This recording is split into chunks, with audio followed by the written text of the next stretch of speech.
नमस्कार, ABP news में आपका स्वागत है। मैं रोहित सिंह सावल और मेरे साथ आज खास बातचीत करने के लिए मौजूद हैं दिल्ली के पूर्व उप मुख्यमंत्री, आम आदमी पार्टी के वरिष्ठ नेता मनीष सिसोदिया जी। मनीष जी, आपका स्वागत है एबीपी न्यूज में। धन्यवाद, बहुत बहुत धन्यवाद। तो मनीष जी, 17 महीने जेल और उसके बाद आप बाहर हैं, अभी जमानत पर हैं और आप फिर से पार्टी के कामकाज आपने शुरू कर दिया है। लेकिन सबसे पहला सवाल यही, जो ये 17 महीने जो रहे, ये कैसे आपके बीते? हर शख्स ये जानना चाहता है कि मनीष सिसोदिया ने 17 महीने क्या किया। देखिए, 17 महीने देश के चिंतन के बारे में भी बीते।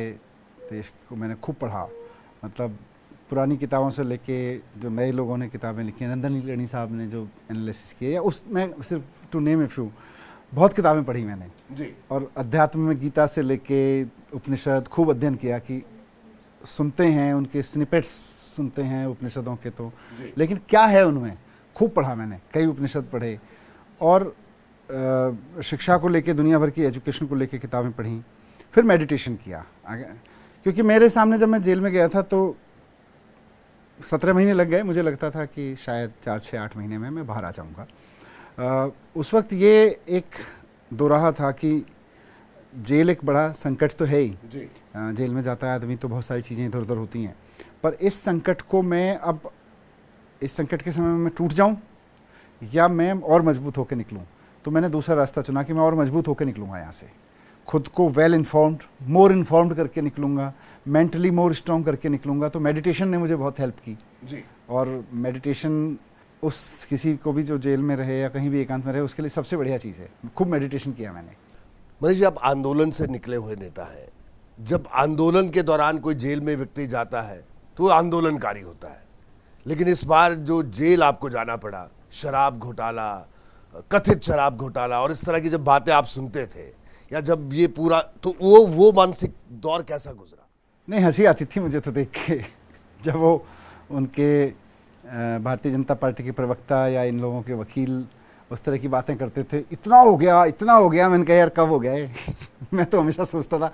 तो इनके तर्कों को सुन के मैं तो अंदर अंदर हंसता था, मैं क्या बचकानी बातें कर रहे हैं ये। पर ठीक है, मतलब इन लोगों ने कहानी बनाई, वो कहानी अब कोर्ट में जाके ट्रायल में झूठी साबित हो जाएगी, तो ट्रायल में हो ही जाएगी, मुझे पता है। पर अभी जब मैं सुनता था इनके, मतलब एक तो बीजेपी के नेताओं को सुनता रहता था और दूसरा ये कि ये लोग जो इनके वकील बोलते थे, मतलब बीजेपी का कहना ही वाला बोल रहे थे वो, तो उनके तथ्यों को, मतलब उनके तर्कों को सुनकर भी मुझे हंसी आती थी कि क्या बकवास कर रहे हैं यार। मनीष जी, आबकारी नीति खूब चर्चा हुई, होती रही, होती भी रहेगी, और आप एक आबकारी नीति लेकर आए, बाद में उसको वापस भी ले लिया, तो आपको वो मलाल नहीं होता कि लाए ही क्यों? नहीं लाए, भाई सरकार में हर साल एक पॉलिसी बनती है। जी, हर सरकार में बनती है, हर साल बनती है। हर सरकार हर साल पॉलिसी लाती है जी। तो आगे भी सरकार में जो हम रहेंगे, जो भी और रहेंगे, अभी भी इस बीच में भी आई हैं, तो पॉलिसी तो हमेशा आएगी। पॉलिसी में कुछ गलत भी नहीं किया, अब जब गलत नहीं किया तो मलाल किस लिए? जी। दिल्ली के इंटरेस्ट के लिए जो काम किए, अब ठीक है, इन्होंने शराब की नीति का घोटाला लगा दिया, कह रहे हैं ये तो हर फुल स्टॉप कॉमा में घोटाला बता रहे हैं। वो स्कूल में कमरे बना दिए, बोले जी ज़्यादा चौड़े कमरे बन गए, बाथरूम ज़्यादा बन गए, मतलब जब इनको वो नहीं चिपका, इन्हें लगा शराब घोटाला चिपक जाएगा, चिपक नहीं रहा इनका कुछ। तो लेकिन मनीष जी, आपसे कोई खास स्नेह है? अगर आप इनकी आप जिनकी आप बात कर रहे हैं उनसे, भारतीय जनता पार्टी की बात, तो उनको आपसे कोई खास स्नेह है क्या? नहीं, उनको तो बहुत खास स्नेह है हमसे जी। उनको ये लगता है कि यार हम लोग कई राज्यों में 15-15, 20-20 साल से सरकार चला रहे हैं जी, लेकिन एक भी राज्य में ऐसा दावे के साथ नहीं कह सकते कि हमारे सरकारी स्कूल इतने अच्छे हो गए कि वहाँ से सीधे बच्चे आईआईटी जाने लगे जी, या सीधे एनडीए में क्वालिफाई होने लगे। एक ही स्कूल से अभी 8 बच्चे एनडीए में क्वालिफाई हुए हैं, तो मतलब सेकंड लेफ्टिनेंट बन के निकले हैं।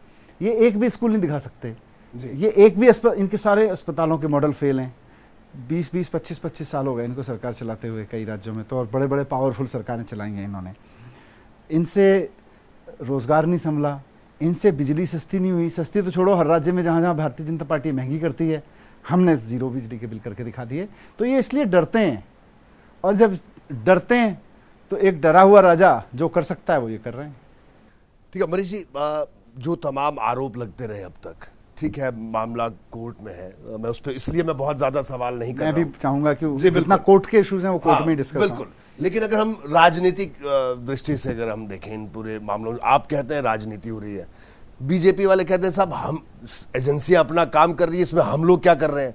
अगर जो गलत किया है तो उसका गलत का हिसाब गलत से होगा, ठीक का हिसाब ठीक से होगा। ये पॉलिसी वॉलिसी वाला तो मामला छोड़ दो, असली सवाल तो एजेंसियों पे ही है। आज सवाल आम आदमी पार्टी का नहीं है, आज सवाल यह है कि इस देश की हर राजनीतिक पार्टी के पीछे एजेंसी लगी हुई है। आज अरविंद केजरीवाल जी अंदर हैं, कल तक मैं भी अंदर था, उसके पहले हेमंत सोरेन साहब अंदर थे, शरद पवार साहब की पार्टी तोड़ दी इन्होंने ईडी एजेंसियां यूज कर करके।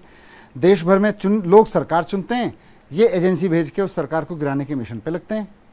लड़ाई तो इस बात से है, लड़ाई एक पॉलिसी को लेकर नहीं है जी। लड़ाई इस बात को लेकर, हम राजनीतिक पार्टी को भी छोड़ दो।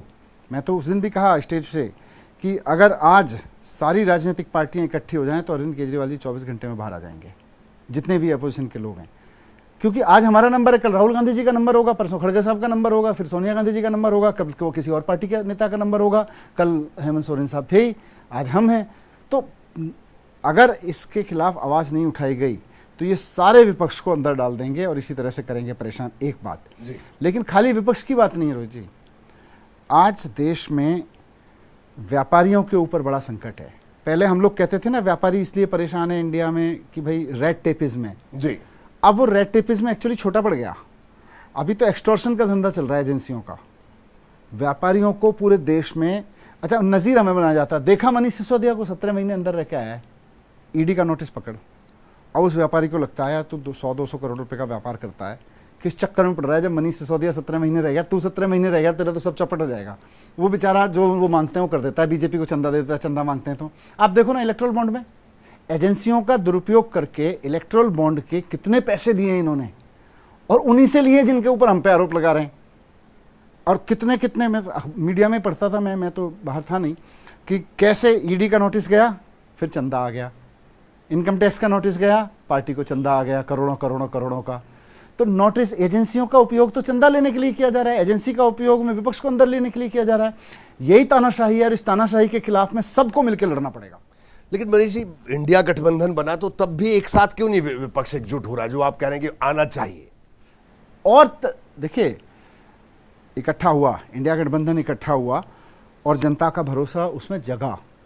आज अगर ये इनके सारे अहंकार के बावजूद 400 की बात करने से भी डर रहे हैं बेचारे, मतलब 400 की बात करने वालों को जनता ने बेचारा बना के बिठा दिया, तो ये उस इकट्ठे होने की वजह से हुआ। लेकिन और भी इकट्ठा होते, मतलब तब तक इकट्ठे होते रहो, तब तक इकट्ठे, और खाली चुनाव के लिए नहीं, लड़ने के लिए।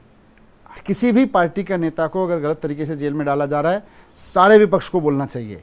किसी भी देश के किसी भी व्यापारी को किसी ने गलत किया है तो ठीक है, पर अगर लेफ्ट राइट सेंटर व्यापारियों को इकट्ठा कर करके जेल में डाल रही है एजेंसी, या उनको नोटिस थमाई जा रही है, रिश्वत वसूले जा रही है, पार्टी के लिए चंदा वसूल रही है, देश के विपक्ष को बोलना ही पड़ेगा इकट्ठा होकर। जी, आप बीच में चर्चा आई कि साहब मनीष सिसोदिया को दबाव बनाया गया मनीष सिसोदिया पर कि बीजेपी में आ जाए, बीजेपी में आ जाए, इन चर्चाओं पर क्या कहेंगे आप?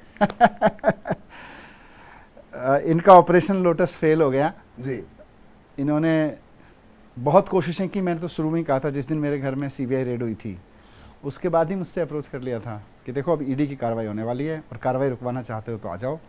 पहले कहो तो हम बात करें। अब ऐसी बातचीत के लिए तो कोई तो कॉमन सा आदमी आता है, जो मेरा भी दोस्त होता है, उनका भी दोस्त होता है। तो मैंने पूछा भाई क्या चाहते हैं पूछो, तो उसने आगे कहा जी पूछ लो कितने एमएलएज हैं। मैंने कहा यार मैं कितने तो क्या बताऊंगा, मैं भी एमएलए हूँ, मैं ही नहीं हूँ इसमें शामिल टूटने में। तो एनीवे वो सब अब बहुत उसकी बात हो गई। अब तो मैं मतलब यही कहूँगा कि ये मेरा अंदर होना, अरविंद जी का अंदर होना, इस बात का एक वो है कि देश में खुलेआम तानाशाही चला रखी है इन्होंने, और ये एजेंसियां बुरी तरह से दुरुपयोग कर करके लोगों को डराया जा रहा है, अंदर किया जा रहा है, और उसमें खाली राजनीतिक पार्टी के लोग नहीं हैं, देश के व्यापारी तक हैं। जी मनीष जी, अगर चुनावों की अब बात करें, अभी हरियाणा में चुनाव आ रहा है, तो हरियाणा में अकेले लड़ेंगे चुनाव, कांग्रेस के साथ लड़ेंगे, कैसे लड़ेंगे? देखिए अभी अरविंद जी अब बाहर आने वाले, हाँ भाई मैं बाहर आ गया। देखिए आम आदमी पार्टी अपने अब तक के सबसे बड़े संकट से जूझी, और इतना बड़ा संकट था जो आज तक आज़ाद भारत में किसी राजनीतिक पार्टी पे नहीं आया। पूरी टॉप लीडरशिप को अंदर डाल दिया, लेकिन फिर भी सर्वाइव कर गई, फिर भी बिना टूटे, बिना बिखरे, एकजुट होके इस पूरे संकट से अब निकल आई है। अब ये संकट खत्म हो गया, अब तो संकट इनका शुरू हो रहा है। लोकसभा चुनाव से भारतीय जनता पार्टी का संकट शुरू हो गया और आम आदमी पार्टी का संकट खत्म हो गया। तो अरविंद जी बाहर आएंगे, अब वो मिल के बैठेंगे, फिर तय करेंगे कि क्या करना है, कि कांग्रेस के साथ जाना है या हाँ अकेले बिल्कुल, जाना उन है। सब पे बात होगी। तो आप इतने आश्वस्त हैं कि वो बाहर आ जाएंगे? हाँ हाँ, आना ही है जी। देखिए, सच्चाई, वो मैं कहा ना, भगवान के घर देर हो सकती है लेकिन अंधेर नहीं है। तो ठीक है, जैसे मुझे लग रहा था मैं शायद 7-8 महीने में बाहर आ जाऊंगा, 17 महीने लग गए, लेकिन आया तो सही, आना ही था। वैसे अरविंद जी के बारे में मैं कह रहा हूँ कि आ तो उनको जाना चाहिए था 3 महीने पहले ही, लेकिन फिर इन्होंने जैसे ही ईडी से बाहर आने की बात हुई, सुप्रीम कोर्ट ने ईडी में बेल दे दी उनको, इन्होंने तुरंत उनको सीबीआई में अरेस्ट कर लिया। उनको लगा अरविंद जी बाहर नहीं आने चाहिए। तो मनीष जी, अब ये बताइए, आपकी आप उप मुख्यमंत्री थे जब जेल गए उससे पहले, तो अब दोबारा उप मुख्यमंत्री कब बनेंगे, ये भी सवाल सबके जहन में है। देखो, मेरी ऐसी कोई इच्छा नहीं है कि मैं दोबारा उप मुख्यमंत्री बनूं। मैं 17 महीने पार्टी के लिए, देश के लिए बहुत कुछ सोच के, बहुत चिंतन करके बाहर आया हूँ, और सच बता रहा हूँ कि 17 महीने में अपने देश की व्यवस्था पे, देश के इतिहास पे जितना मैंने पढ़ा और जितना जाना, जी। और गर्व हुआ और काम करने का मन किया। अब उस काम को मैं अगले कुछ महीने पार्टी में नीचे सड़क पे उतर के करूं, उस काम के लिए काम, या सरकार में रह के करूं। मैं जब बाहर आया तो इमीडिएटली मुझे लगा कि मुझे कार्यकर्ताओं के बीच जाना चाहिए। जी। मैं चल पड़ा, मैं कार्यकर्ताओं के बीच यात्रा कर रहा हूँ, लोगों से मिल रहा हूँ, पद यात्रा भी करूँगा। इधर अरविंद जी जब बाहर आएंगे सीएम साहब, तो उसके बाद वो तय करेंगे और पार्टी के और लीडर मिलकर तय करेंगे कि मेरी अब अगले कुछ महीनों में चुनाव तक भूमिका क्या रहेगी। पार्टी के लिए सड़क पे काम करना है या सरकार में बैठ के काम करना है, जो सब लोग मिलकर तय करेंगे। मेरी कोई चॉइस नहीं है, और ना मेरी कोई ऐसी इच्छा है कि मुझे ये होना चाहिए, होना चाहिए। इच्छा हमारी होनी भी नहीं चाहिए, और है भी नहीं। मनीष जी, इस पूरे घटनाक्रम के दौरान या अभी जो भी अभी इस बीच हुआ, तो पार्टी अभी भी एक है, एक साथ है? आप देखिए ना, देखिए ये संकट आया था, कार्यकर्ताओं का मनोबल नहीं टूटा, अभी आप मिल रहे हैं लोगों मैं से। वही बोल रहा था कि ये संकट हमारे ऊपर आया था और पार्टी अब इस संकट से लगभग निकल चुकी है। सबसे बड़ा संकट था, मैं बाहर आ गया, संजय जी पहले से ही बाहर हैं, अरविंद जी भी बाहर आ जाएंगे, सत्येंद्र भी बाहर आ जाएंगे, सब लोग जितने लोग हैं सब बाहर आ जाएंगे। अब पार्टी इस संकट से निकल चुकी है, और जैसे जैसे जब पार्टी संकट में जा रही थी तब कार्यकर्ता टूट सकता था, लेकिन उसकी हिम्मत नीचे आ सकती थी, लेकिन वो हिम्मत से खड़ा रहा। हमारे एमएलएज, हमारे काउंसलर्स, हमारे एमपीज, आप देखो ना, एक आध को छोड़ दो तो जिस तरह से एकजुट रहे हैं। आपने बाकी राज्यों में बाकी पार्टियों का भी हाल देखा कि 4 एमएलएज को धमकी दी, पूरी सरकारें गिर गई जी। यहाँ तो मुख्यमंत्री अंदर, उप मुख्यमंत्री अंदर, सांसद अंदर, दूसरे मंत्री अंदर, मतलब टॉप लीडरशिप जिसको कहते हैं, उसके 4-4, 3-3 लोग अंदर, और उसके बावजूद पार्टी का कार्यकर्ता इंटैक्ट होकर खड़ा है। पार्टी का लीडर, एमएलए, काउंसलर सब एक मुट्ठी की तरह खड़े हैं। And I am so proud of my party. Manish ji, आपको लगता है कि उतनी ही मजबूती के साथ आप इस बार भी विधानसभा का चुनाव लड़ पाएंगे, जैसा पिछला चुनाव था वैसा प्रदर्शन कर पाएंगे, ऐसा लगता है आपको? क्योंकि बीजेपी की अगर बात करें, देखिए इस बात से कोई इनकार नहीं कर सकता कि बीजेपी का एक वक्त था कि यहाँ दिल्ली में एक इकोसिस्टम था, चाहे संघ परिवार की बात करें, आज भी लोग हैं। हालांकि ऐसा बहुत सारे लोग आपके भी वोटर हो गए, तो ये लोग भी, उनका कहना है कि हम बड़े ज़मीनी स्तर पर काम कर रहे हैं, तो आप लोग भी कहते हैं ज़मीनी स्तर पर काम कर रहे हैं। तो ये जो लड़ाई है, देखिए भारतीय जनता पार्टी अपने अब ढलान पे है, और लोकसभा चुनाव में लोगों ने उनको बता दिया कि भाई अब आपका वक्त हो गया, थैंक यू वेरी मच, धीरे धीरे हम आपको आउट कर रहे हैं, सम्मान के साथ विदा कर रहे हैं। तो अब उनको लोगों ने सम्मान के साथ विदा करना शुरू कर दिया है। लोकसभा में इनको तो बड़े बड़े दावे थे जी, बहुमत तक नहीं दिया इनको, और अब बाकी राज्यों में भी आप देखिएगा अभी चुनाव होंगे, उसके बाद दिल्ली के भी चुनाव होंगे और भी चुनाव होंगे। अब धीरे धीरे भारतीय जनता पार्टी अपने अंतिम दौर से गुजर रही है, और तानाशाही जो इसने चलाई, हमारे लिए खुशी की बात है कि तानाशाही जो इन्होंने चलाई वो अंतिम दौर में है।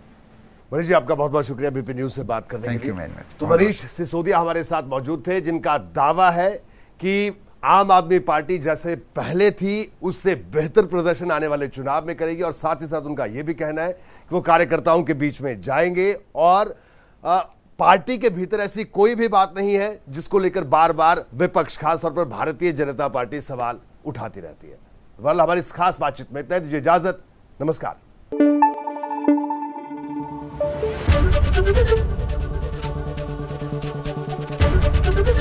एबीपी न्यूज आपको रखे आगे।